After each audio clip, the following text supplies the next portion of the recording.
how long are you here for? Until Tuesday. Oh, Yeah. Sorry? how long have you been here? Oh, we raised yesterday. Oh, All right, everyone. I think we're gonna get the party started. So if you guys want to find your seat, there's gonna be plenty of time to talk today because we have a full day of programming for everyone. So first of all, I just want to say hello, welcome to Superior, Arizona, welcome to the United States, and welcome to our little home here called Leo's Community Development Center.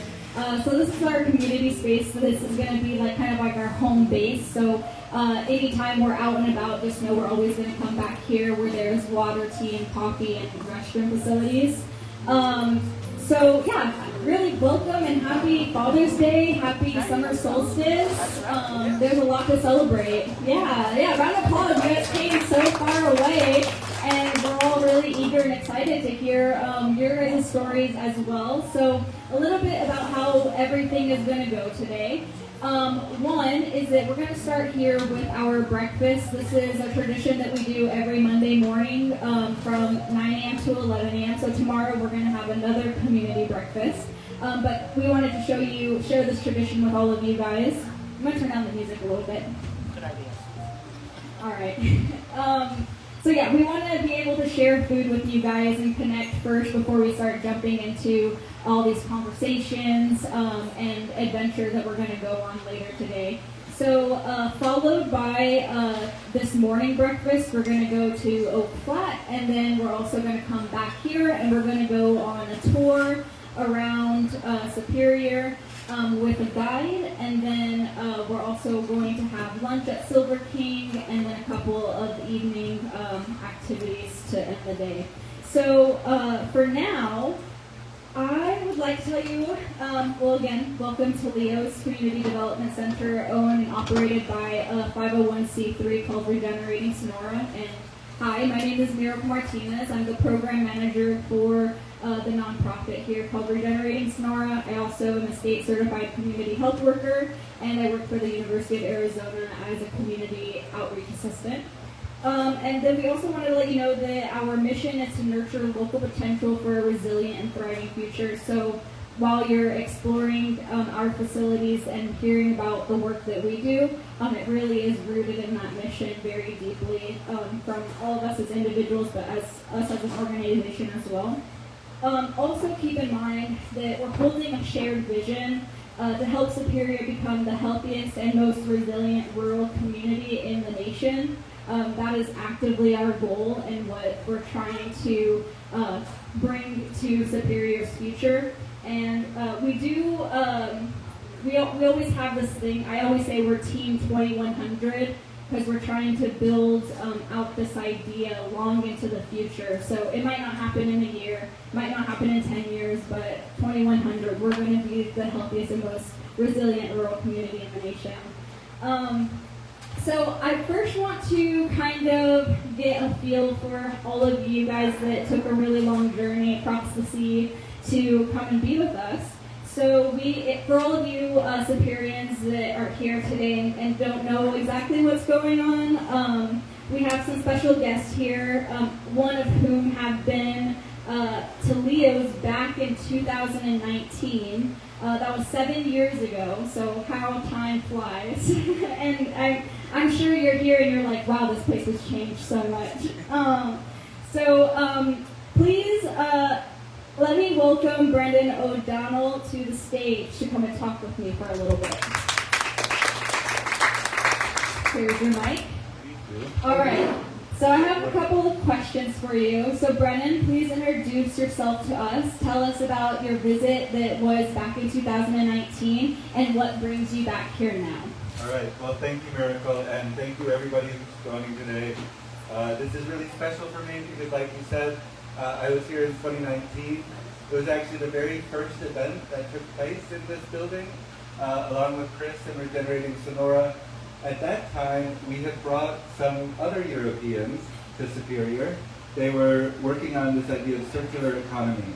And one of the things we wanted to do was demonstrate what a repair cafe could look like, where local community members could help each other to fix and repair broken items so that they wouldn't be stuck in the system of having to always buy new things. That really within the community there was that power and ability to build resilience through even the most small, minute parts of life. Even fixing a t-shirt or a pair of pants could help maintain the strength and show what a community can do together. And what really impressed us was how much passion there was among the members of the community here in Superior. And so when we were putting together this programming, this is where we wanted to start. So my name is Brendan. I work with a foundation, also a 501c3. We're based in Washington, D.C., called the Heinrich Bull Foundation. The Heinrich Bull Foundation is affiliated with, so we're friends with, the Green Party in Germany, which is how all of these Germans ended up coming with us today. This year, in 2026, what we're talking about on this trip to Arizona are data centers and AI. And these people who have joined us are all working and researching and developing policies and ideas about what does AI mean, what do data centers mean for communities, for countries, and for the world. And that's all very big and abstract. But in reality, all of those questions start in Superior, because it's all based on mining for copper. It's all based on extraction. And if we can talk about and think about what that means, then we'll have a better idea of the consequences of this work that we're doing at the international level. So you all who are here in Superior, you're the ones with the experiences, with the knowledge, and you're the ones who can tell us what this means. And that's why we're really excited to have those conversations. So we're going to be here in Arizona for a couple of days. So we're in Superior, then we're going to go to Mesa, where they're building a lot of these data centers. And then on Tuesday, we're going to go talk with a bunch of state lawmakers to figure out what they're doing, or maybe think about what they should do. After that, we're even going to go up to California, to San Francisco, the belly of the beast of the whole AI world. So this is where it all starts, and that's why we're excited to be here today. Thank you for that wonderful explanation. Many of us pay attention to the copper mine here, but we don't know much about data centers, how fast they're expanding, and their resource use. We especially want to hear about copper and water use related to AI. And then also one more question, and I think you kind of touched on it, but if you have any other points to add, what do you hope to gain from your visit here? Okay, so the experts, the Germans who are here, can probably talk about the technical side of AI and data centers much better than I can. So I'll be happy if these conversations can sort of lead into and help answer that question even better. But copper, I will say, along with silicone, but I really like to focus on copper, is the most important material for the entire electrification, the entire data center development. Because everything that data centers are able to do is because of what copper can do. And so that means that all of these data centers that are being built all over the world are dependent on communities like Superior. And they come in and they extract and they run away and they make lots of money from it, and they are able to create vast sums of wealth that are really for just a few people. And it's all based on the extraction that they do here.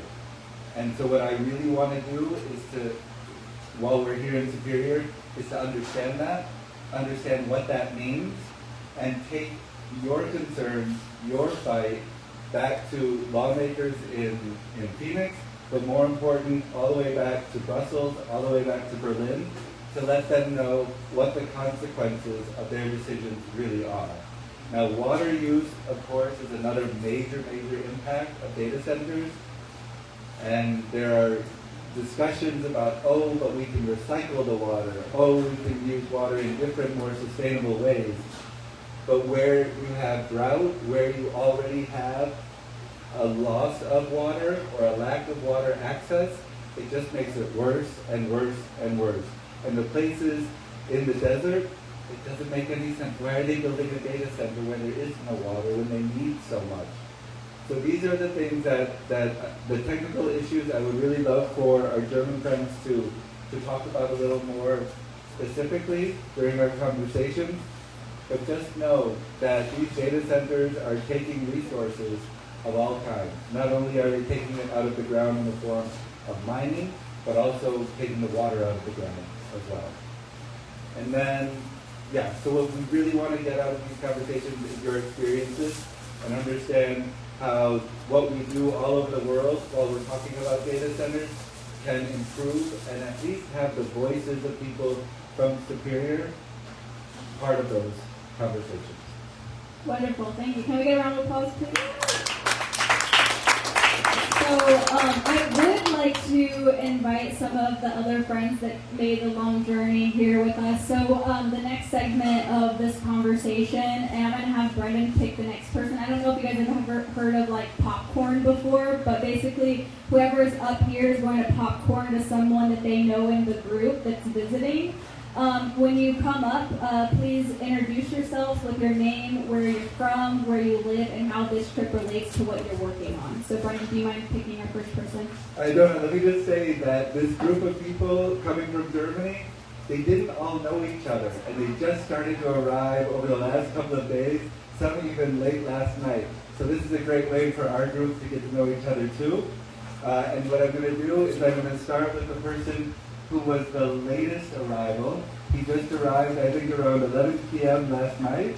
So he's very fresh, very late. And Jonas, if you want to come up and start things off. Thank you so much.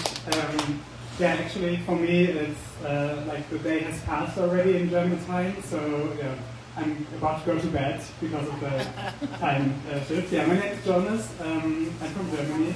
And I'm so happy to be here, so thanks for having us. I work in the German Parliament for a green lawmaker, and we're also debating the question about sustainability and data centers. So I'm really curious to learn about the experiences on the ground, because even in Berlin, if you sit in the national parliaments, you're kind of in a bubble, and I'm always eager to learn what people in the countryside actually learn or experience, and how politics could or should respond to this. And I see Sabine, so go ahead. Thank you guys. Hello, my name is Sabine Herling, and I work like Brandon for the Heinrich Böll Foundation, so we work closely together. And first of all, I think it's so interesting for me to be in a vacation like this and having this opportunity, because it's, for me, a very typical American thing, like to have an active democracy and to have rules for dispute discussions. And we don't have this format in Germany, or I don't know it, but I think it's wonderful. So this is great to be here. And I do not work on digital policy, but on like transatlantic relations. So we try to build up like networks and foster discussions on issues that are very important on both sides of the Atlantic at the moment, and like to try to build up like a better network here. And so I'm very happy to be here and to learn more of you and what you're doing here, from you, Sabrina, and what you're doing here. And so I pass on the micro to Ori, who's sitting. Thank you. Hello, my name is Ori Isakovic.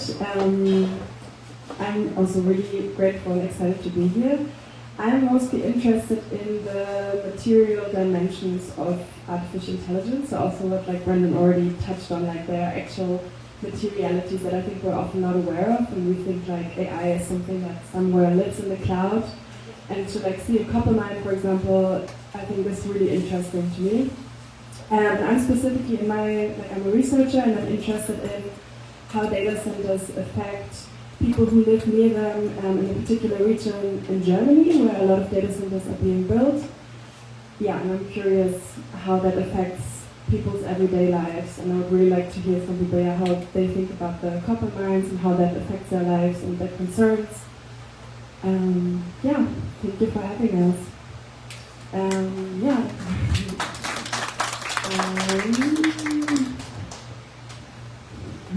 I'll pass it on to Tim. Or you're just eating? Okay, you're eating. Okay. Pina, do you want to go?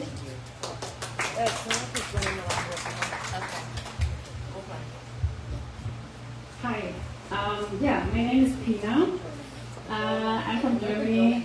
My parents come from Turkey, so I have a migrational background, a Turkish one. Yeah, I'm a journalist. I work as a journalist in Germany. I mostly cover topics like energy, climate, AI, and other new technologies. Yeah, and I'm mostly interested in in working class people within these developments. Like how does it affect everyday lives and lives of like normal people, and not only those who those millionaires also and billionaires who make lots of money with it. So that's my interest in being here and having a chat with you. Okay. Who's next? Julia?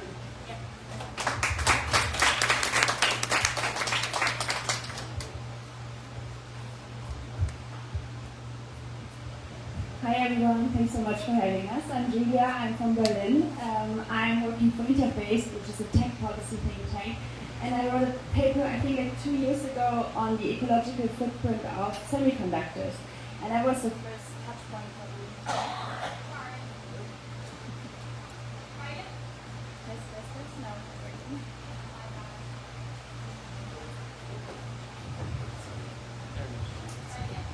Test. Yeah, now it's working again. So I think 2 years ago I wrote a paper on the ecological footprint of semiconductor, and it was kind of the first touch point for me to actually realize how important copper is. And I'm very much looking forward to understanding it a bit better today, to chatting with you, and I hand it over to Corinna.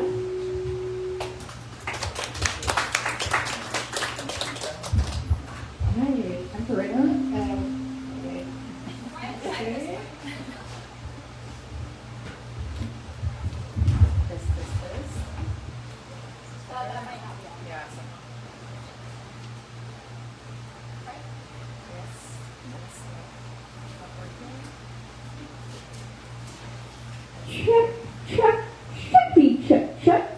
That's not me.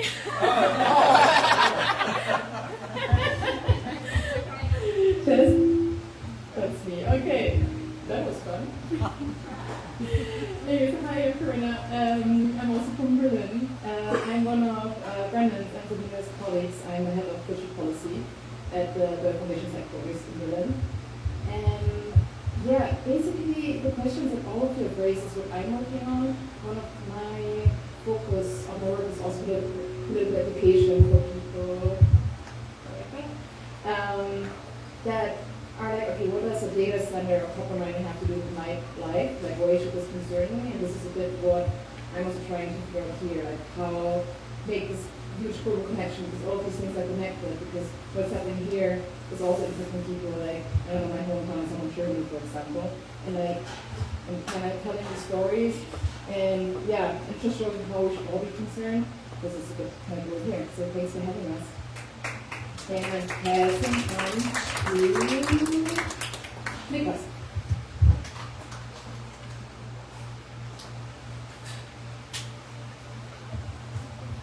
Hello. Yeah, my name is Niklas. I'm a researcher also from Berlin, Germany. And I look at the impact of data centers on energy infrastructures, mainly the electrical grid. And for example, in Berlin, we have seen how the data center corporation, but also other people and companies who try to profit from the development, like reserve large shares of the electrical grid for data center development.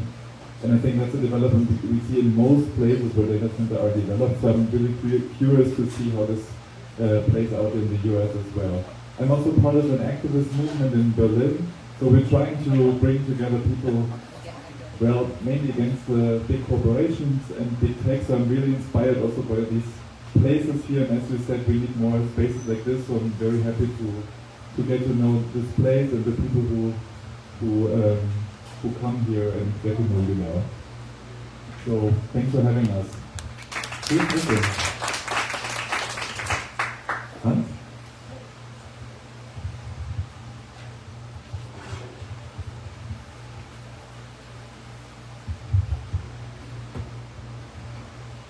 So hi, I'm Hans. It's great to be here. I'm from Berlin. I'm a journalist and a radio playwright, and I write about politics and technology, and I'm especially interested in sort of people who do not accept that technology simply happens to us, but sort of try to have a say in how technology shapes and transforms our lives, which is why I'm currently very interested in sort of very various forms of resistance against AI and the data center build out, and I sort of want to map that and get a better understanding of what the arguments there are. And I'm myself often conflicted when it comes to stuff like copper production, because on the one hand I think, okay, isn't electrification great? But that's why I'm really interested to learn more about that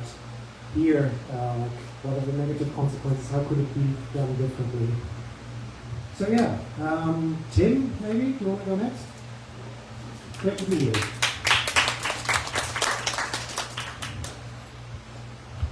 Thank you. Yeah, hi.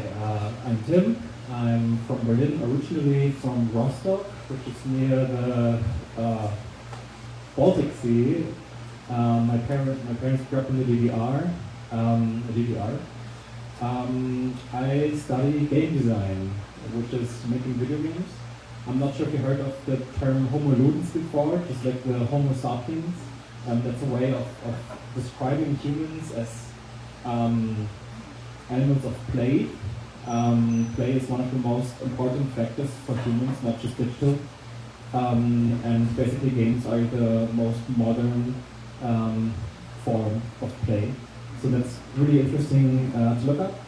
And our students, our game design students, all use AI, and they probably use the service here in the US for their work without actually knowing that they do that. So for me it's really interesting to be here and take the perspectives to our students and share that with them. Is anyone left? Annika.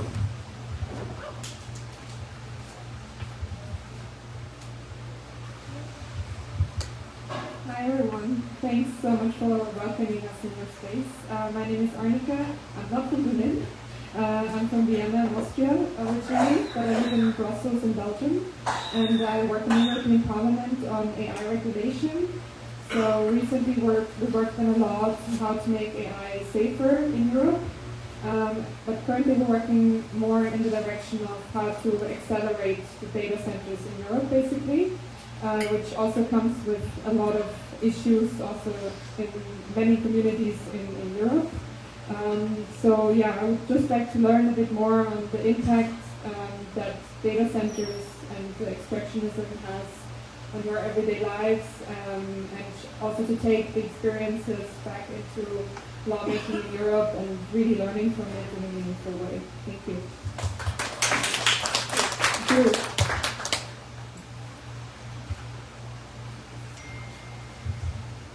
Good morning, everybody. My name is Drew, and I work with Brendan in the Heinrich Boll Foundation office in Washington, and have been his collaborator for this trip. And so when I saw that we were going to be starting with this breakfast, it was really an exciting opportunity, and so great to see you all in person.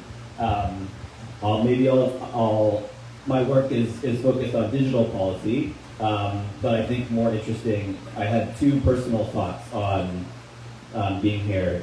One just on data centers in general, because that's the theme of the trip. I'm from Northern Virginia, which is the area with the highest concentration of data centers. And so I found this really interesting personal connection to sort of thinking about how copper then plays a part into building out this development that we've seen in Virginia across the country as data centers have taken off.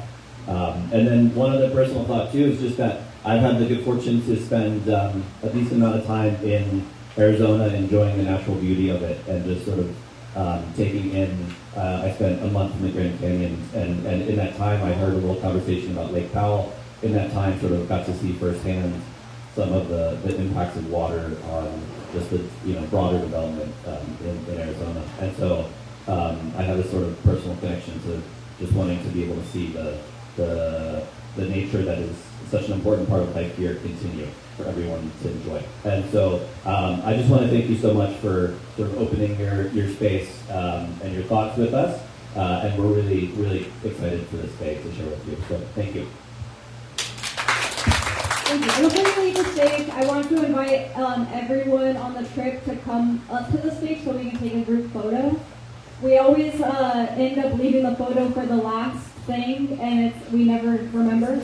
So we try to do it at the beginning now. So, and that includes our cook and Courtney. So if you guys are available to come and take a quick picture with us too, please come up. And also if you are involved with any programming to help host these wonderful people, please make your way to the stage as well.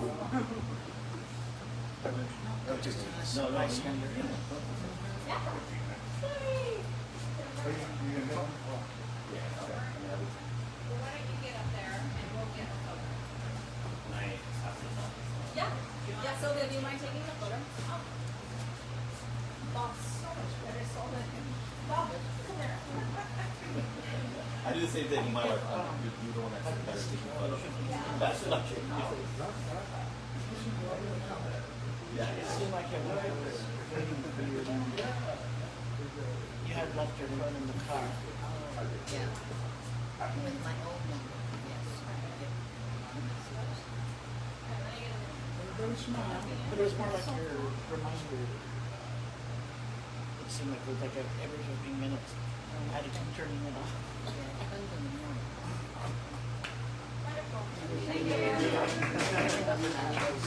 You left your phone in the car. All right, thank you guys for that photo. Really good team players here. So the next thing that we're going to jump into is what we call open mic. And if you have never heard of that term before, this is a common kind of event to have in America. We have a tradition every first Wednesday of the month. We host open mic night. So basically, the mic is open for any community members, anybody that wants to speak their mind can come up to the stage and just kind of speak. So the theme for tonight's open, or this morning, it's not nighttime. Usually we do this at night, so I'm used to saying that. But for this morning's open mic, the theme is, what is your take on the proposed copper mine at Oak Flats? So you're going to hear a very deep, I already saw some hands, okay. Oh yeah, I love to have some participation. So tradition, I usually start the conversation to break the ice a little bit. So I'll go first, and then Leanne, let's have you go next. And then I'll come around with a sheet of paper to get everyone's name that actually would like to come up and sign up to speak. You can talk for as long as you want, keep it to maybe 5 minutes or shorter. And then just remember that here at our open mic, there is no censorship, so we allow people to speak their minds freely without harassment or judgment. We try to keep this place open for discussion, and we really love to hear all different perspectives of how people might be feeling, so don't feel shy if you have one aspect. We want to hear all points of view. What's your take on the proposed copper mine at Oak Flat? So I will speak first, and also I don't know if I did, again, my name's Miracle, if I didn't do that already. Yeah, so, the point I was going to say before I cut myself off, you guys are going to go to Oak Flat next after the breakfast, so you're going to have a little bit more of a deep dive, and so you'll get a little bit more there, and you'll actually be able to see the beauty of the place, because it is really special. What's your take on the proposed copper mine at Oak Flat? So I would call myself an activist. Sorry, one more thing too. I do have a live stream going on, so if you don't want yourself to be recorded, tell me and I'll turn it off. I would consider myself an activist. It's specifically for the project.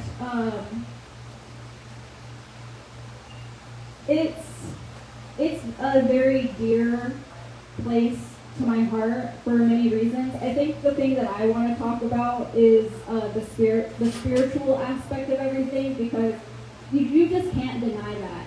Oftentimes I feel, I'm a young woman and I live here in town, and I feel very silenced whenever it comes to this topic. It's not very acceptable to like be somebody that is against the mind.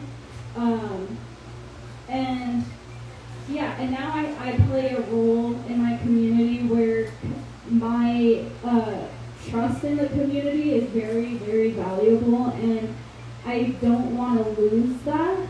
So oftentimes I feel suppressed in my opinion and being able to speak out, because there's been lots of times where people come up to me, like close friends of mine, that just like, hey, I don't like what you're doing, so I don't really support you as a person anymore, just because of my view of how I see it. So that's always been a challenge for myself, working in a community and being someone with trying to help out. So I do have that like censorship about it, but you can argue this and that about the facts, but I always go back to the spiritual aspect of everything, because you really can't mitigate the loss of the spirituality of the Apache people and the spirituality that I have for the place. I'm sure when you guys are there, you're going to hear about the ceremonies that take place at Oak Flats.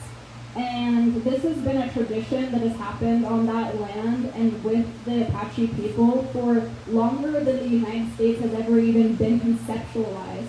And to have that taken away or to be taken for granted, I think is really heartbreaking, because I've been able to witness the petroglyphs that are there, and I asked how long, when were these created essentially? Like, you can't just destroy something that dates back to this long ago. And the archaeologist that I asked told me that it hasn't been dated. So there are pieces of information to the past that I feel haven't really had the opportunity to be studied and understood completely before being destroyed and forgotten about. So that's one aspect where I think it's so ancient and ceremonial that it really does hurt my soul knowing that a corporation is okay with killing the Apache spirit, especially the women, and especially the youth, the women and the youth. Like the Sundance or the sunrise ceremony for women to come to age, like that's what I see it's the death of the Apache woman.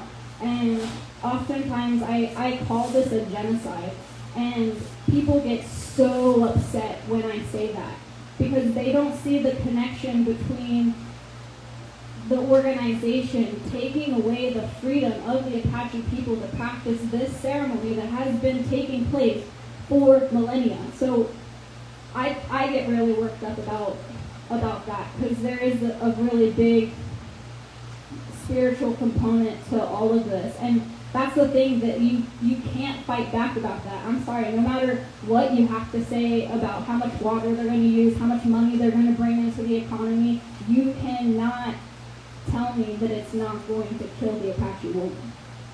So I'm just going to end it there, because I think that's just where this fight really is that we need to protect these vulnerable cultures from being exploited, essentially. Okay. Thank you, everyone. All right, Leanne, are you ready? Would you like me to keep the live stream on, or would you want me to turn it off? It doesn't matter. Okay.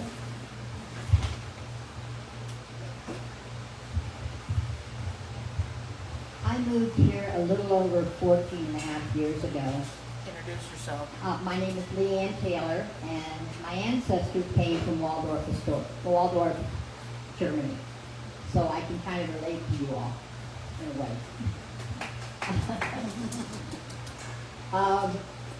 When I first moved here, they were having meetings at the high school about the mine and what their plans were. And I attended every one of those meetings that I could get to. It was, we were able to ask questions. They had murals and things like, not murals, but plaques and stuff to tell you what they were planning to do. And so I asked them, I said, well, how are you going to be doing the mining? And that was something I was really concerned about. Well, they're doing block caving, which means that they will take stuff out, but they won't put anything back. So it is going to drop. They said it's going to take 40 years to do it.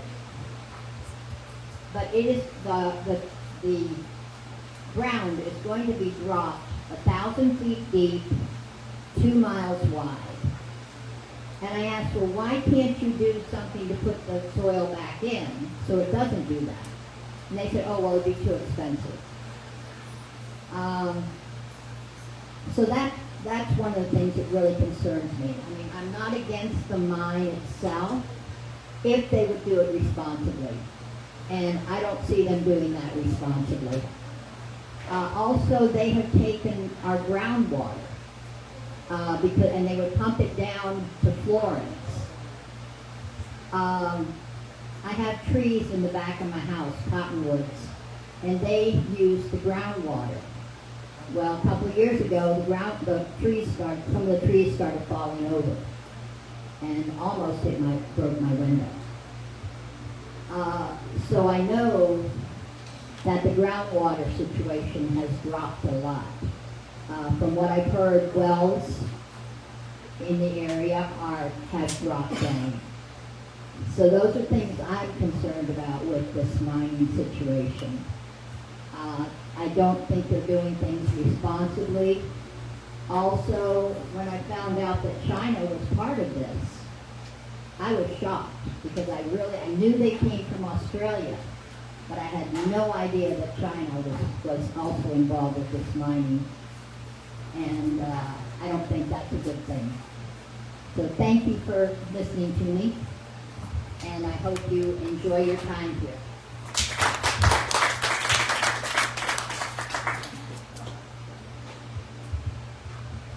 All right, thank you so much, Leanne, for your words of insight. Next up, I'm going to have Sylvia come up. Are you ready, or do you want to go up next? You ready? Okay.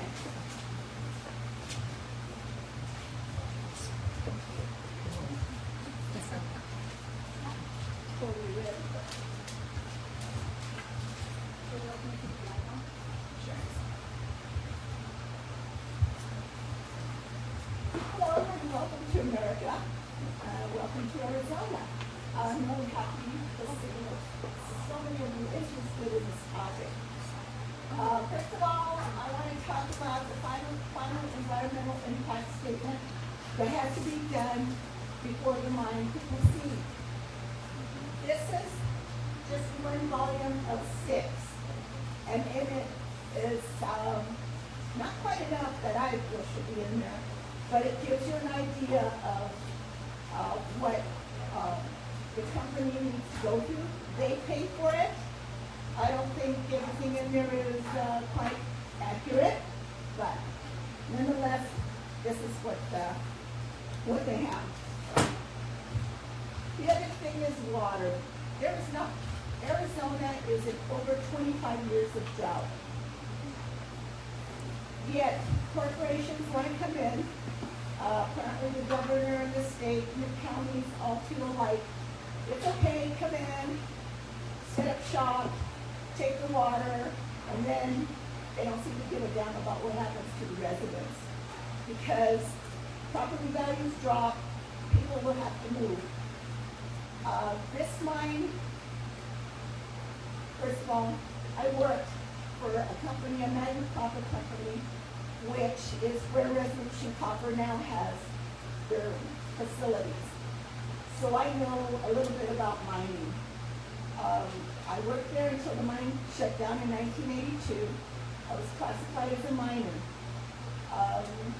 So I do know a little bit. This style of mining is it's horrible. Because when you have a 2-mile wide crater that is 1,000 feet deep, I mean, the Eiffel Tower can fit in there and have room. That is how deep this abomination is going to be. I know that it's hard on families here in Superior because some of my family members are for the mine, but I'm definitely against it. I've been fighting it for 25 years or so. So it has sometimes it causes rift between friends and neighbors. But this is important. We need to talk, okay, the water, they have what they call a filter plant load-out facility, and it's located in Santan Valley. Down in that area, they will be digging 30 wells along the railroad corridor. Each of those wells pumps 400 gallons of water per minute. Losing that water will also affect Superior. It will affect the whole area. I now happen to live, I'm a former Superiorite. I went to school here, I worked here, I have family here.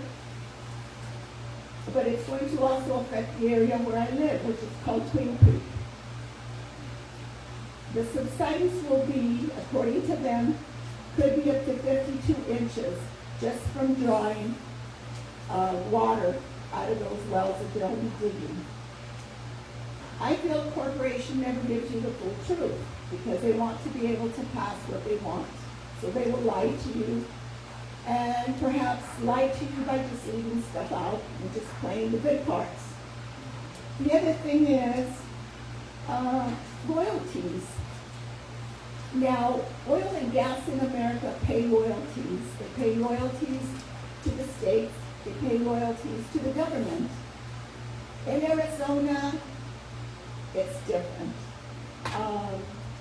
They're not going to be paying, they will be paying, because they're on public land, which will then become private. There's some kind of rigmarole where the royalties to this country will not be what they need to be. They will not be what they need to be for the state. Another thing that really bothers me is that Resolution Copper came in. They've made deals with the mayor and the council. And the deal is that they will not incorporate the mine into the town. Why? Well, because then they have to pay the town of Superior taxes, and they don't want to have to do that. So instead, they will pay some taxes to Pinal County and some taxes to the state of Arizona.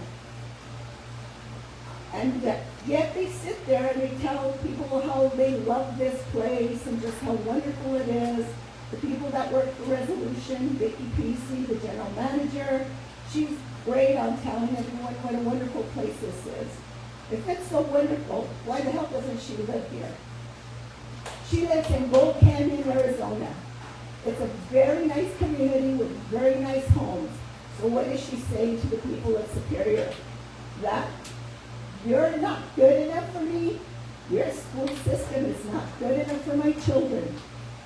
And that is what some of these people are saying to the people of Superior, I feel, because they do not move here. They do not raise their children here. And this is a wonderful community. And if they were to live here, I'm sure that schools would get better because their tax dollars would help us. There's a lot of things that are wrong with this abomination, is all I can call it.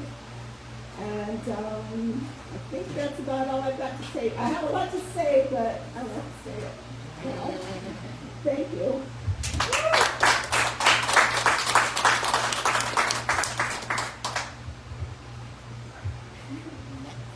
Thank you so much, Sylvia. And sorry. If you want to go more than one time, I believe we should have enough time. I don't have too big of a list too. So if you think of any more ideas of what you would want to say, feel free to come back up too. Next up, I'm going to have Ruben come to the stage. Ready?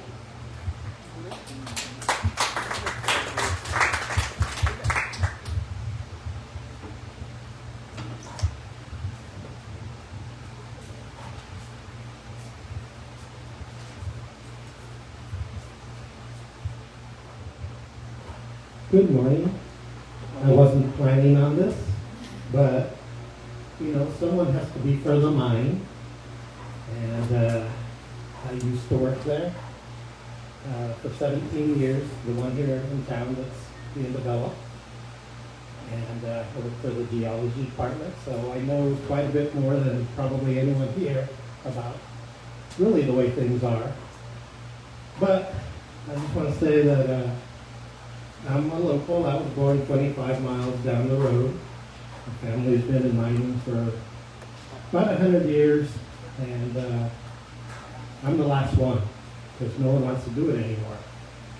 Mostly because the mining helped us prosper, and everyone went off to college and became doctors and lawyers, and businessmen, and all that. So it's just the way it is. I'm still here. Yeah, I like it here. But we were always, when I was an employee, we weren't really supposed to talk in public. We had people that, did that. We would refer, anyone that asked us questions if they saw you at the mine, because you have on the uniform when you're in town at the store or whatever. But, and so now I can pretty much say whatever I want to say, but, I still want to be respectful. That's how I am. And so I won't say anything bad. It's just that, there's some good things that are happening too. And everything that a lot of people say, it's not really true. And a lot of it is.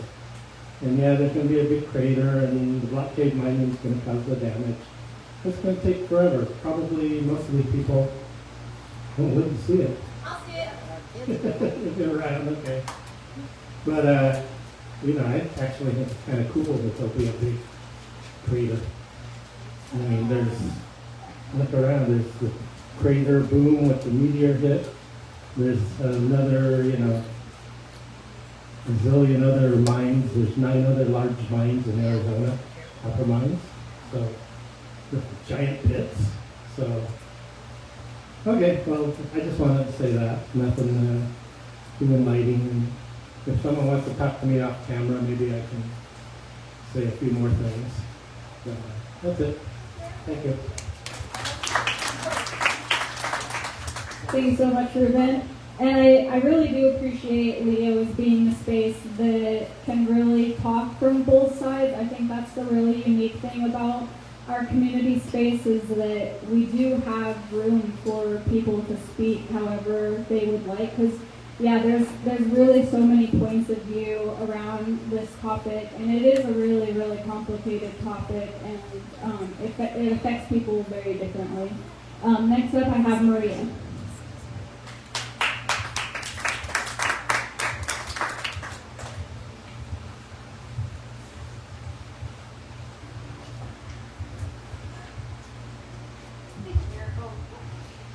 Good morning. My name is Maria Salcido, and I am running for mayor. I was asked to do this a couple of days ago, and I was going to write something up. And then I thought, it's not how I do things. We're just going to speak from where we're at and how we feel about what's kind of going on. Again, my name is Maria Salcido. I was born here in the Copper Corridor. My family has been a part of this copper corridor for the last, I want to say, 150 to 200 years. Those of you who are from Germany as well, thank you for coming. Thank you for being here. It's kind of interesting because this area is very pro-ancestor, I guess you could kind of say, and being from your own homeland, you understand that. So, and I am aware of that. My sister lived in Germany for many years. Her husband was in the military, so we traveled quite a bit through that area, and it was just nice to see your culture. So thank you for being here. Our culture here has been predominantly a mining area. We do talk about that. A lot of our ancestors have been a part of the mining industry. Even still today, when you're going up towards Miami, which is, we are the door to the copper corridor. I don't know if you know that for Superior, but going up towards Miami, we've done a lot up there with also turquoise mining. We have quite a bit up there. But what has happened here and what has been so significant is the fact that we have a very interesting dilemma with some of the people in this town. Our mayor has gone online and spoke with KTAR recently and has stated that 80% of the people in this town want the mining. Well, I've done my own studies, being fourth generation from here. My son is the fifth who lives here, and then I have grandchildren who attend the school here. And that is not true. 80% of the people in this town are never even going to think about that mine. That mine is not affiliated with this town whatsoever. They give us a couple dollars in our pocket to shut us up, just not to say anything, just we're going to pay for the parade, and we're thankful. Don't get me wrong, we're thankful that we're having money come in to help. But we are going to talk a little bit about numbers. And I know that some people got upset at the fact that I brought these numbers up at the last forum. That is correct. We have 6 volumes that came out in the 2025. We have, in 2019, there was 4 volumes. Things were changed for 2021. There was another 5 volumes in 2021 that were submitted. And then we had another volume recently that was volume 6, and that was in June of 2025 that was released as the final environmental impact study. You will also see additional addendums and attachments like this one that we will be discussing a little bit today as well. Those numbers were all part of the final study for the environmental. Now, with that being said, recently the town council called in the person who did this study right here that we're going to give you numbers and tried to change those things and tried to say, hey, look, you know, because Elliot Pollock is the one that's part of that environmental study. He was here like a week and a half ago at the council meeting. In that move, they tried to discuss and change up the numbers. They tried to change some things, and that was fine. I watched it online a little bit, and I didn't really think anything of it. Because when it's not a part of the final environmental impact study, it doesn't matter. It has to be tied to the actual legal document, signed. Now, we also have to understand, Superior did not pay for this study. The American people did not pay for this study. This study was paid for by Resolution Copper. Now, I'm not against mining, so everybody get it out of your head. What I'm against is the corruption of the people.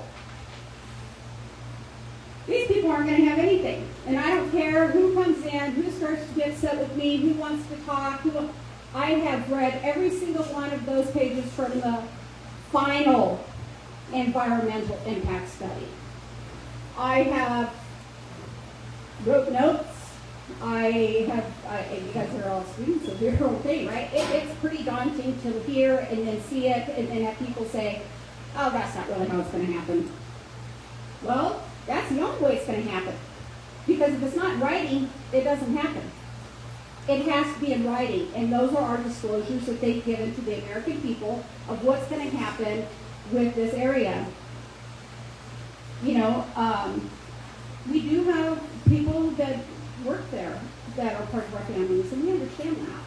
I'm not ever asking somebody to keep away their livelihood and do the things that they need to do to take care of their families. But what I am saying is that is it Resolution hiring you, or is it a third-party company? There's a difference. I also have, we're going to talk about this for a minute because I know she said it's like 5 minutes, but just so you know, this was a form that I talked about, and it gives the amounts of money that are going to be given to specific areas in this area, in this town. And somebody got all tied up in a bunch because with the forum, I said, you know, the only thing that's really good about this whole thing is the school's going to have some money. With that school, I had Vicki Peasy, and I had 8 employees of Resolution that sat in this room, along with people from Regenerating, because I used to be the president of this facility at one time for a few years. And we sat here and we talked, and they came in here and they said, Maria, can you believe? Only 35% of the kids in this town know how to read and write, and they're in high school at their 3rd grade level. I said, don't come here. I didn't pay for it. They paid for that study. I didn't do it. Neither did Regenerating, neither did people of this town, neither did the U.S. government, neither did the state of Arizona. They did it. I got a little upset by that, and I said, absolutely not.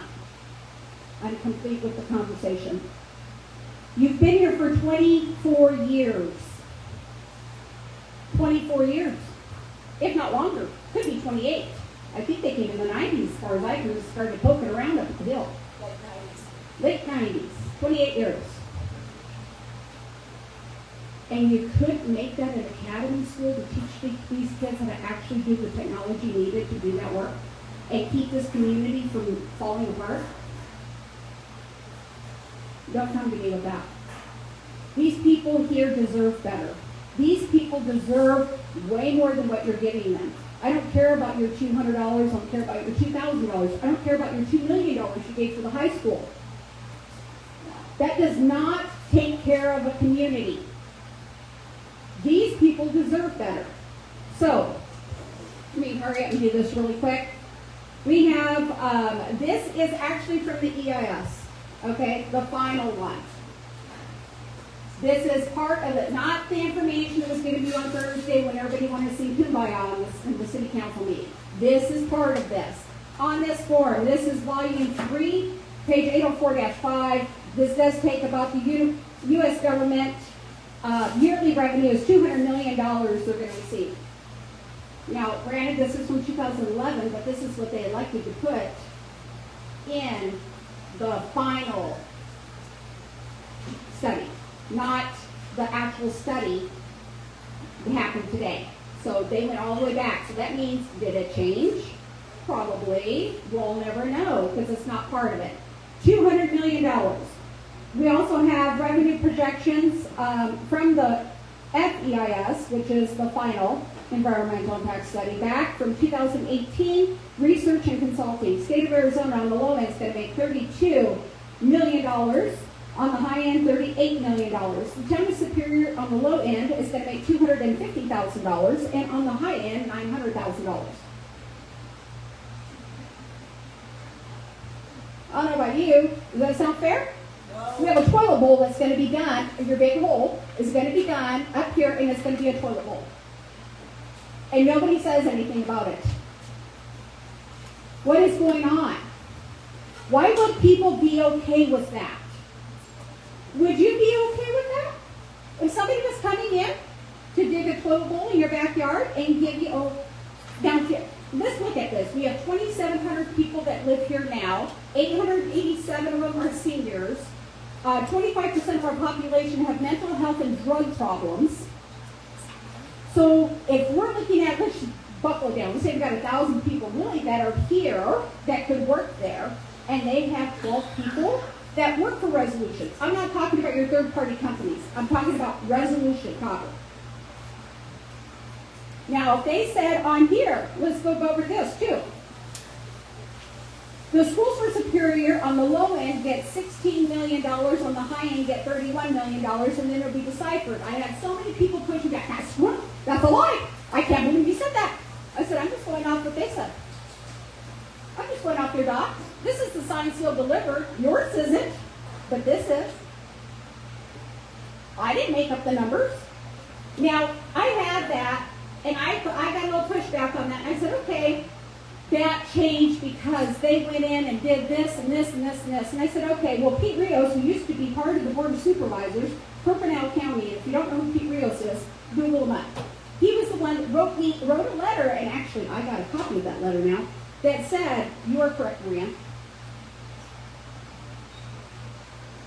Okay. Town manager and Superior also wrote a letter saying, yes, the school would be able to expect a significant amount of money as well. Nobody wanted to talk about that. Oh, Maria was wrong. Well, tell us what the true numbers are. What are you hiding? What are you taking from? Why are these kids not going to have the money? I understand you're going to disperse by map, so we're going to talk about that really quick here. Pinal County Junior College, low end $6 million, high end $11 million. Pinal County is going to get $10 million, up to $20 million. Gila County is going to make $100,000, low end $97,000 on the low end, $103,000 on the high end. Graham County is going to make $23,000 on the low end, on the high end $27,000. Other jurisdictions, sorry, I can't say that word right now, because I'm a little upset here. $28 million, and then we have $35 million. So everybody else is going to make cash flow but us. And you don't understand why I'm upset about what's happening? I'm fourth generation here. I look at this and I think to myself, why? Because you don't want to annex it in? Why don't you want to annex it in? Well, because they gave us $2 million for the high school. Well, I got that paperwork too. And did you know that you receive a grant? Because I've been doing real estate, I don't know if you guys know this or not, for almost 30 years I've been doing real estate. And I'm pretty good with like that kind of, people get grants to buy houses, people get grants to buy commercial buildings, everybody's got a grant, right? So in this paperwork, it states that we received a grant from the community, the state government to actually give a grant money for $2 million. And I said, oh, okay, well, cool, you know, CDBG, okay. But then on the other end, it said also that resolution is going to give a grant for the $2 million on the back end. And because it is considered a private business, they cannot receive that money back. That's like your daughter or your son wants to buy a house, and mom says, I'll give you the 10 grand to put down on it. I can't go to my daughter and say, hey, I need my 10 grand back. Can't do that. That's a grant. Now, if it was a donation, that would be a different story. I'm donating it at that end, and you know what? Because you did it this way, I would like my donation back, because you went back on what you said you were going to do. But when it's a grant, you can't take that money back. And our mayor has been so concerned about getting the $2 million back to resolution that she doesn't want to annex in until, you know, somebody said, how much is it going to be to annex it in? And technically, the attorneys have given me the numbers. I've been working on these numbers for a while. We're about $3.5 million, $4 million to get annexed in on one section, okay? So this section on this side, this does not belong to Superior. We sit right in the middle of the hole, right? So all this area over here, just tax revenue alone, minimum $5 million a year. What could that do for this town? Just this part. Let's say that we don't want the hill. Let's say we don't want that. But if we do, the calculations have already come out at close to $15 million a year just in revenue for this town. And you want to complain about $2 or $3 million right now? I think they're on a roll of $7 million. Save it. Save it. Because at this point, this town isn't going to have anything, and I don't want your $250,000. They're never going to hire you. They're never going to hire anybody in this town. And if they were, they would have already hired you. And I'm talking about Resolution Copper, not their third party. They have to have 433 employees working for Resolution Copper, living in Superior. Not Gold Canyon, not Queen Valley, not Kearney, not Miami, not Top of the World, not Globe, nobody. Right here in Superior. We need 500 houses for that. Where's the houses? They've been working on this, she's been there 10 years. Where's the houses? What are you doing? Chicano Casa hasn't done anything. They have 12 lots, and there is nothing bad I can say about Chicano Casa. I'm not part of that group. And I think they do really great work. But for some reason, they got 12 lots from BHP, and BHP has not asked them to do anything yet. Why? Because it's not going to happen. Wake up. I don't know how long it's going to take you to wake up, but the American people I know are watching this because they're on my stuff, and I have a lot of people coming in on my stuff. They're not going to do anything for you, Superior. So, I am asking for the vote of the people here. Last day to register is tomorrow, and our election early ballot goes out on the 24th of this month, and election is going to be on the 21st of July. Thank you.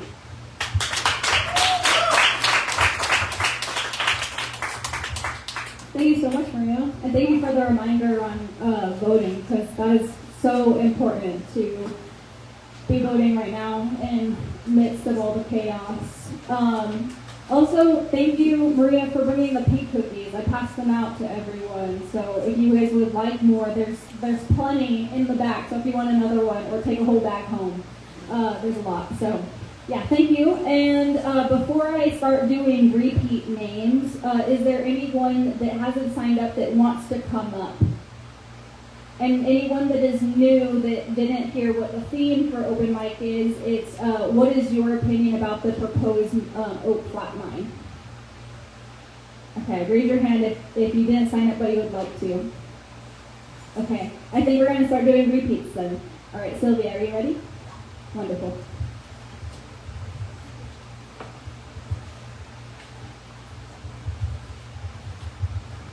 Hello again. What I did leave out earlier was the jobs. Resolution has come in talking about it's about the jobs, jobs, jobs. Well, how many jobs can there be when it's going to be mined robotically? We've said that from the beginning. And improvements are made every single year, if not sooner. So this bullshit about jobs, jobs, jobs for the community is a lie. First of all, you have to have some brains to do things, to be involved with robotics and technology. You just can't do it on a fifth grade education or whatever it is we're doing here. And here's an example of how great this education system is. My grandson just graduated in May from Superior High School. And I know this is not what my family wants to hear, but I'm going to talk about it anyway. So he's taking Spanish in school. So I asked him, how's your Spanish going? And I go, who's your Spanish teacher? Well, it turns out the Spanish teacher does not know Spanish. So he's learning Spanish from a computer. Great. So how much Spanish does he really know? I can tell you almost zilcho. If I spoke to him in Spanish, he's not going to know what the hell I'm saying to him. So much for the school system here. Also, another thing that bothers me and that nothing is done about is the police department. My understanding has always been that, hey, they get to take the cars home.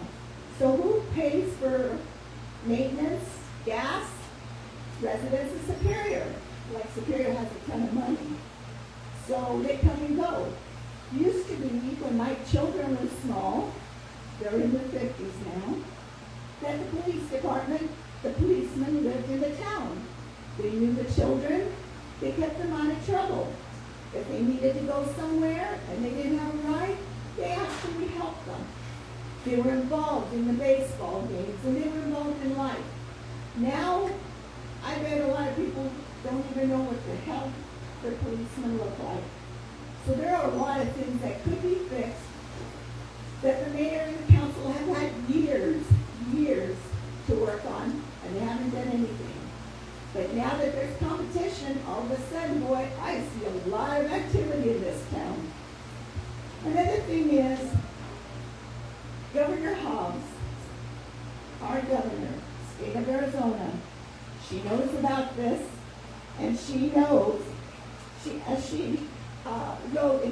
Arizona State Land Department thing. It says, the Arizona State Land Department has significant concerns with the withdrawal of an estimated 544,858 acre-feet of groundwater in the Santan Valley area over the life of the mine.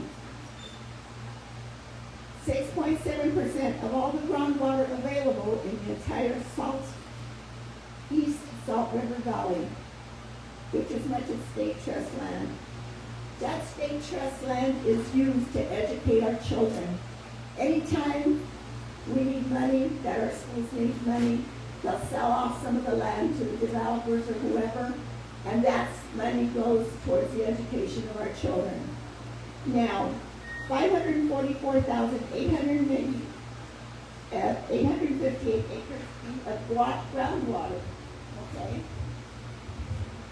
1 acre foot of water is 160 feet wide, 272 feet long, and 1 foot deep.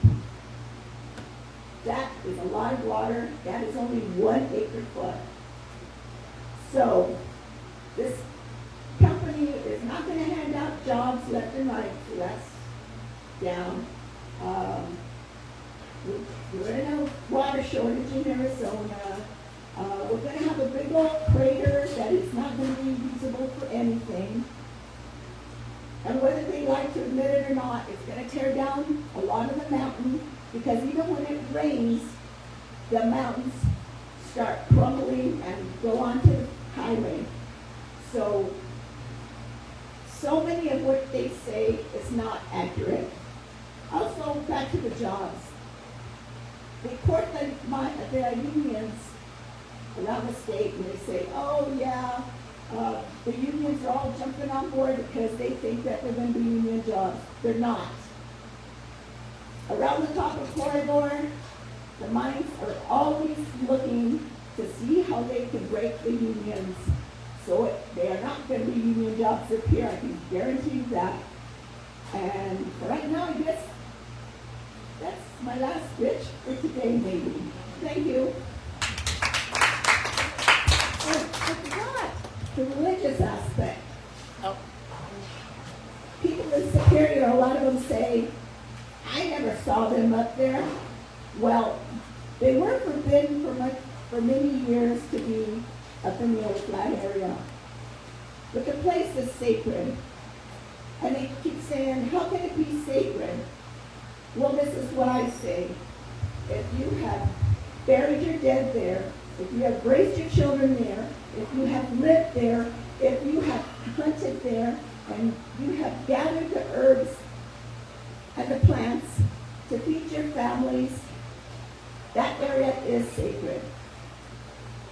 And once you get up there, you may be able to feel just how powerful it is. There's petroglyphs there that prove that they were there. That was their land before the United States government took it from them for mining.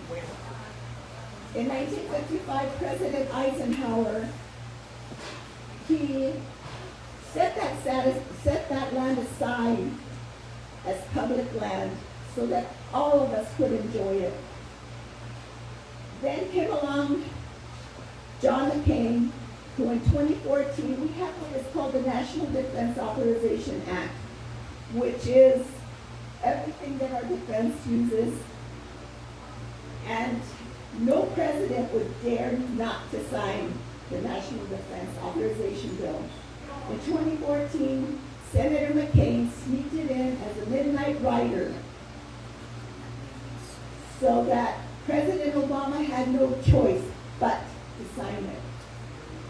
So that is how this whole trouble started, because this fight has been in Congress since 2004. It was never able to make it out of Congress. Congress has the House of Representatives and senators. And even though both houses introduced this bill, it could never make it out for a full vote.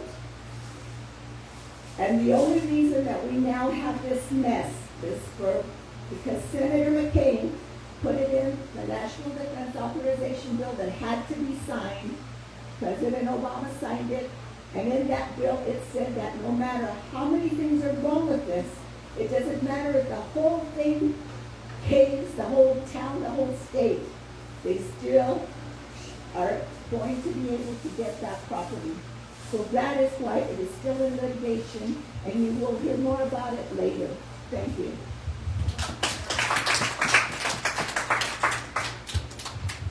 Thank you so much. And let's just give a round of applause for all the community members that came up and spoke, and whatever opinion they had. I think it really does show bravery to come. And I mean, just like how I said at the beginning, like sometimes it is scary to speak about this topic. So I really do appreciate everyone that came up and spoke. Before I move to our next program, I just wanted to open the floor to any of our guests if they wanted to come up and speak of anything that touched them or any insights. And if there isn't, that's okay too.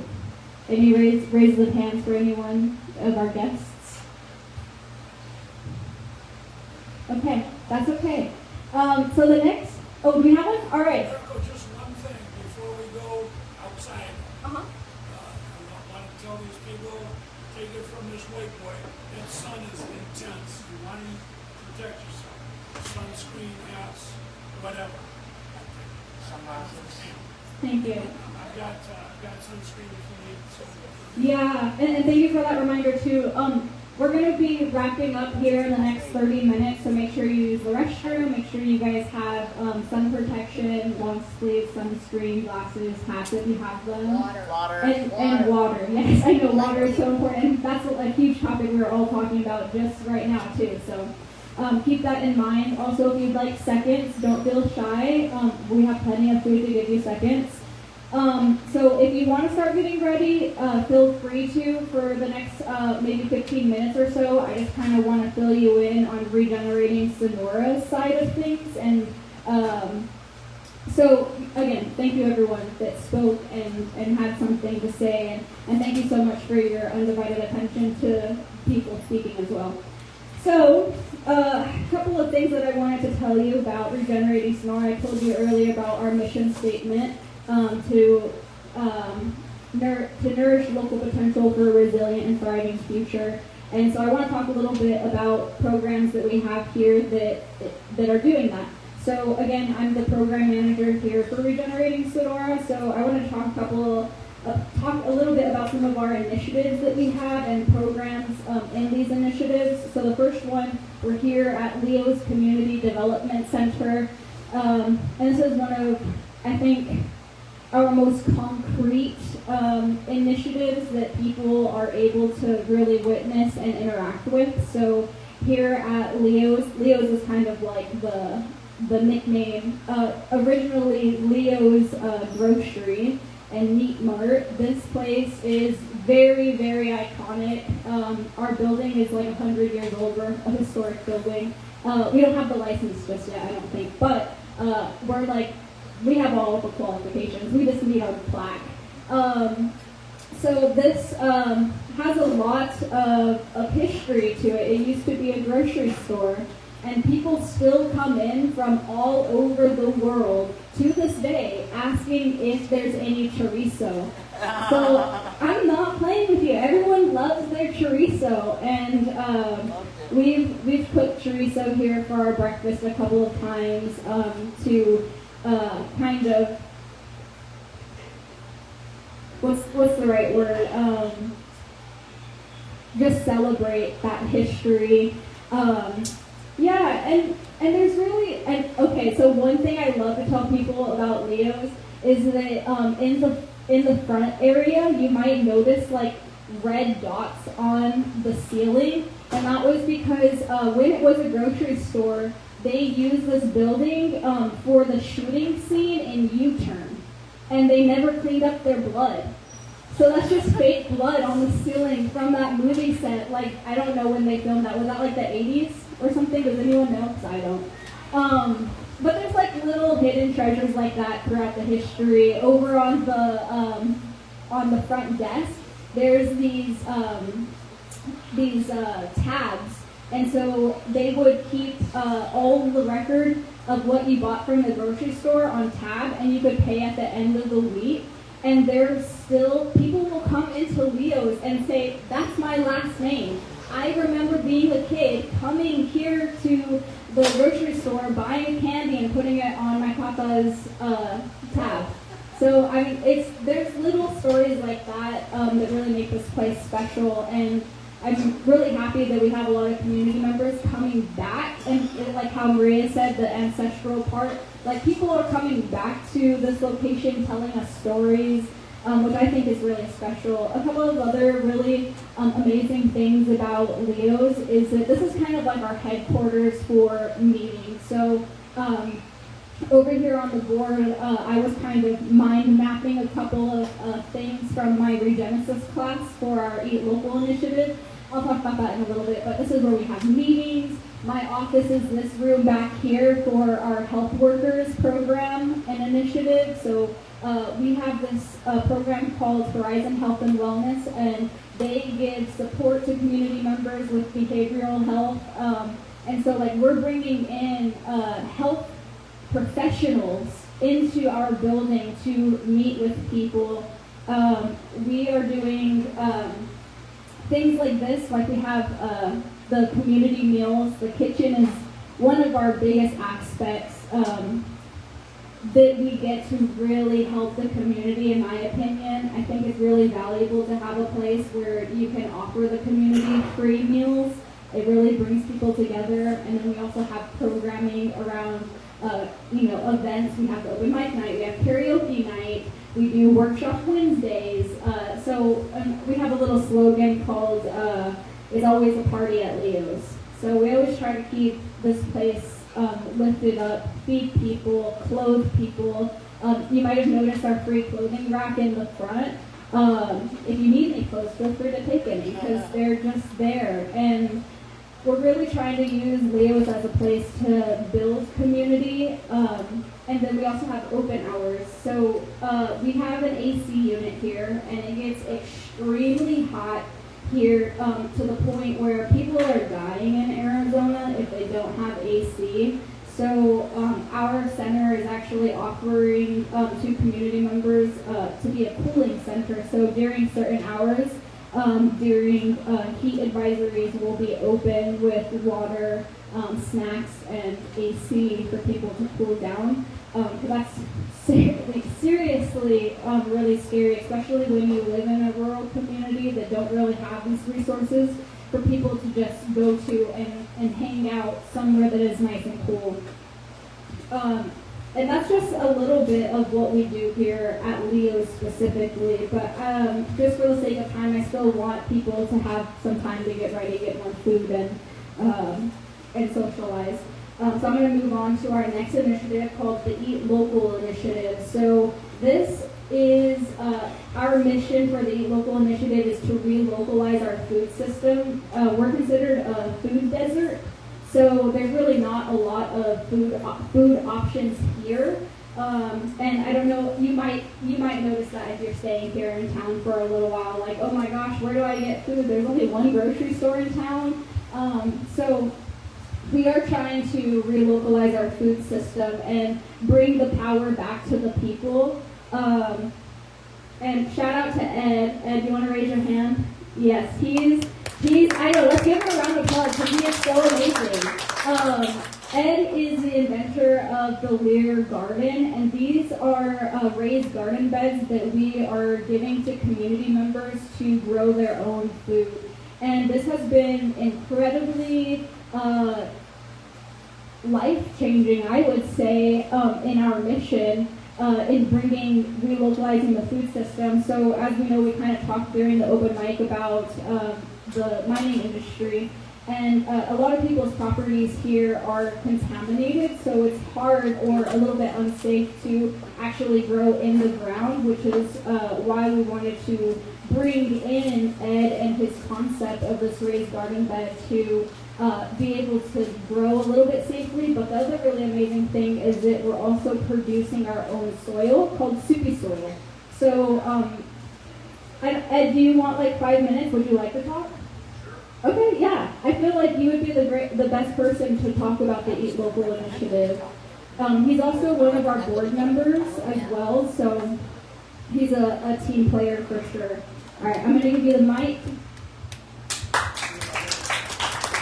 Okay, 5 minutes is a little tight, but I'll see what I can do. So a little bit about me. I'm a civil engineer, and my hobby is engineering and ecology. And so when I moved down to Phoenix in 2012, I looked around and saw that there's a lot of opportunities, but also a lot of challenges with gardening. It gets really, really hot, but you can actually grow 12 months out of the year. So you can always produce food here.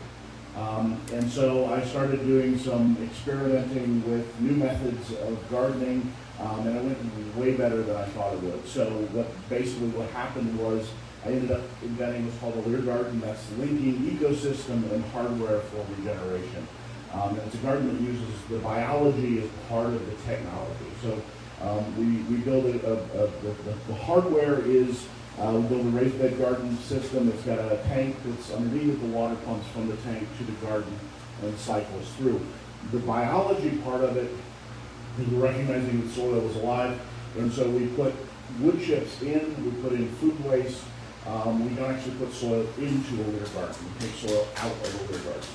And so while the wood chips are breaking down, it's feeding those healthy soil organisms that take care of your plants. And what it produces, for my business, I call it Lear soil amplifier, but the local term is soupy soil. And basically what it is the only compost that's created under the roots of living plants. And so living plants actually change the properties of the soil that they're growing in into what they need. So it's incredibly healthy, it's incredibly regenerative, it's incredibly sustainable. And so as I was looking for the program that I was working with the city of Phoenix wrapped up a couple of years ago, and I was looking at where I needed to land next. And one of the pieces that I had been working on, that engineering mind, the systems thinking says, how do we create a system of urban agriculture? Because one of the big advantages of the Lear garden is it's almost no maintenance. I've told people that you can expect to spend about an hour a month maintaining it and come back 3 months later and say, you were exaggerating. It's not even an hour a month. And so it's something that's very easy for people who don't know how to garden. And that opens up some opportunities for really creating an urban farming movement that can work. But the question, of course, is how do we get that in Phoenix? It's going to take you decades to hit 1%. But Superior has this amazing community that's really, really engaged around food production, around ecological restoration. A lot of it is the stuff that's around Oak Flat. And it's like, okay, we have the damage that's happening. How do we repair that? How do we repair our homes? How do we improve our livelihoods? And so I actually relocated up here, and I've been working with Regen Sonora and trying to create this what we call the Eat Local movement. And one of the things that's been interesting is I'm still involved with a lot of the urban farming conversations down in Phoenix, and there's a lot of interest, and there's this growing movement. But one of the big questions that I've been hearing more and more over the last couple of years is what does an urban farming movement look like? How do we do that? How do we even get there?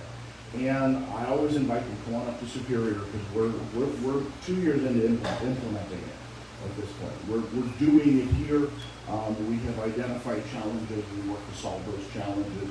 We're moving forward. We've already received, like I said, if we wanted urban farms at 1% of the backyards of Phoenix, it would have taken us at least a decade to get there. We hit Superior in a year. We're hoping to hit 2% by the end of the year.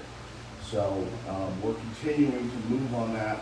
And then again, like Miracle was saying earlier, trying to become the healthiest community here. So like, how much of our food, can we grow all of the food that Superior needs in a year? Not in Lear gardens, but we're a combination of Lear gardens, fruit trees, in-ground farming. We're working with a lot of different nonprofits and organizations, and the Gila River Indian community, who's got some just extensive experience with in-ground dryland farming. And so we're pulling together all of those resources to create something that I hope to be a model for potentially the world in terms of how do we grow the food where we live. Thank you. Terrific explanation as well. Also, I forgot to mention that there's going to be a paper going around to get everyone's signatures. This is just to ensure that they need signatures to make sure that they. Sorry. Yeah. Do you mind just explaining it really fast? Hi, once again, I'm Corinna from Hamburg Foundation, Germany. This is like the most German possible thing that I'm explaining to you. It's all about administration paperwork. Not sure how much you know about Germany, but we love that stuff. So what I'm going to give around is a paper, it's a sign-up sheet. Basically, need signatures to make sure that our taxpayer money, that they know that you were here and you have this process. If you feel uncomfortable signing with your actual name, make something up. It's fully fine. We just need a signature. So the German taxpayer is sure that you didn't waste money, we actually were here for the practice. So thanks for understanding and sorry for that paperwork. Very German, but that's how it is. Thank you. Thank you. All right, and you're going to be walking around with it? Okay, wonderful. Just keep an eye out for that. We really appreciate it. Also, on the one point with the Eat Local, that initiative, not only does that work in our grassroots home here in Superior, but also regionally and statewide. As Ed said, we are working with other communities, and recently the newspaper wrote an article about us and called it the Lear Garden Revolution. So really big things coming out of that initiative. Really quickly, I have a couple more initiatives. We do a lot of stuff, and we're barely telling you the surface, which is crazy. So like I stated before, I'm a state certified community health worker. And we have been doing our own research in coordinates with Governor Hobbs. Recently, we got grant money to be able to do a community assessment, and through that assessment, we've been able to hear directly from our community on what they want and what they need.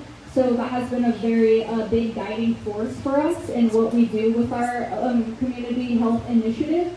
And recently, and you guys are going to get to experience this later, we're going to take you on a bus tour using our brand new bus, because transportation was something that was very needed in this community to get to something like a free community meal. So through another grant, we were able to purchase this bus, and we're going to give you guys a chance to ride around and go on a little bus tour later today. So that's just one example of our community health initiative. But again, as Ed said, we're focusing on becoming the healthiest and resilient rural community in the nation. So that is, or you're saying? Yeah, I had something else to mention when you have time. Oh, yeah, come on.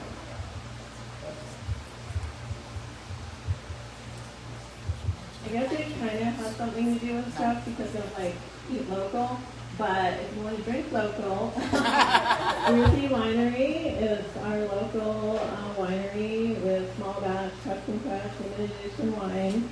Very delicious. They'll be open today from 12 until 6.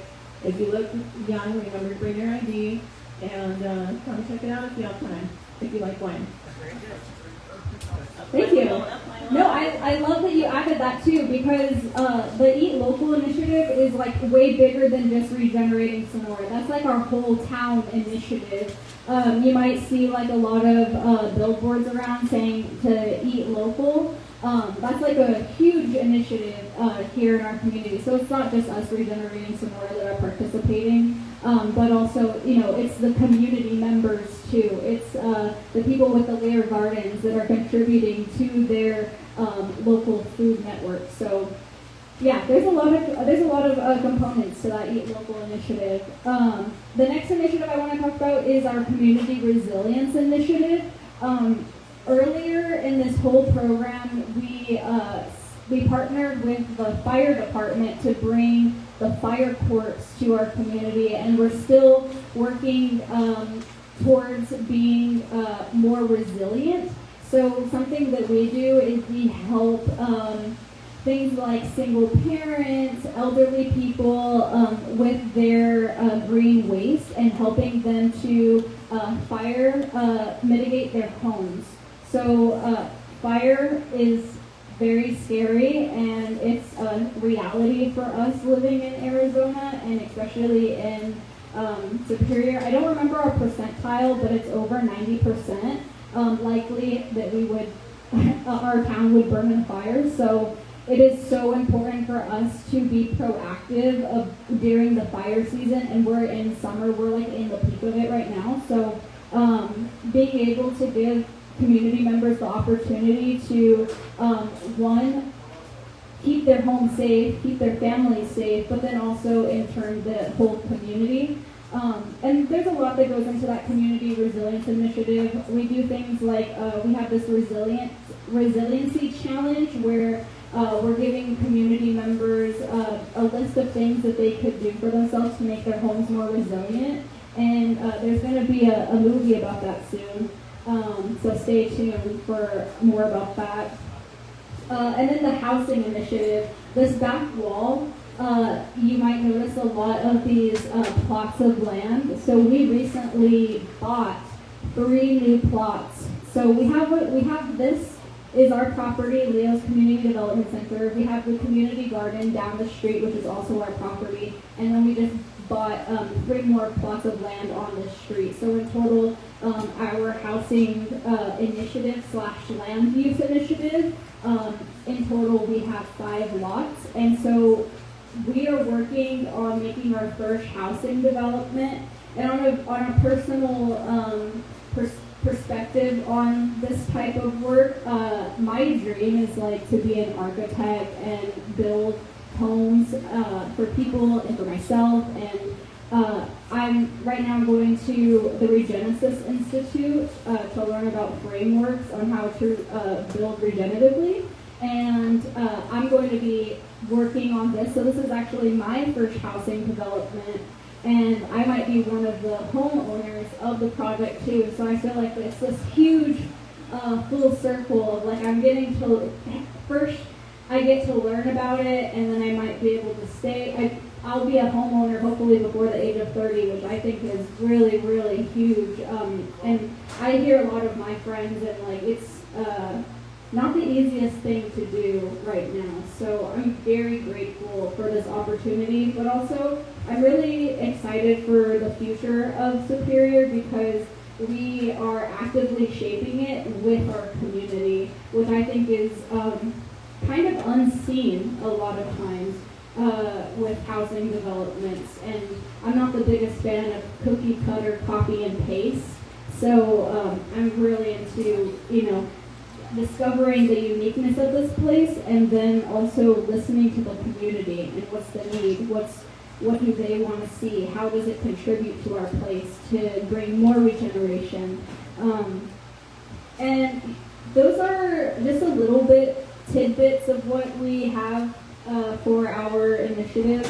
There's really so much to say, but I think I'm just going to cap it there. And yeah, let's give a round of applause, everyone that spoke, everyone, and all of you guys for traveling so far away.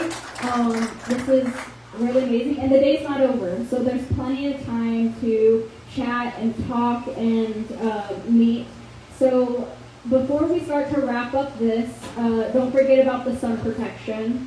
We're going to go to Oak Flat next. If you don't know where that is, I can give you directions and we can start to coordinate what's next. But make sure to use the restroom, sun protection, fill up your water bottles, grab another plate of food, and then feel free to mingle, and we're going to get going here in a little bit. All right, thank you guys so much.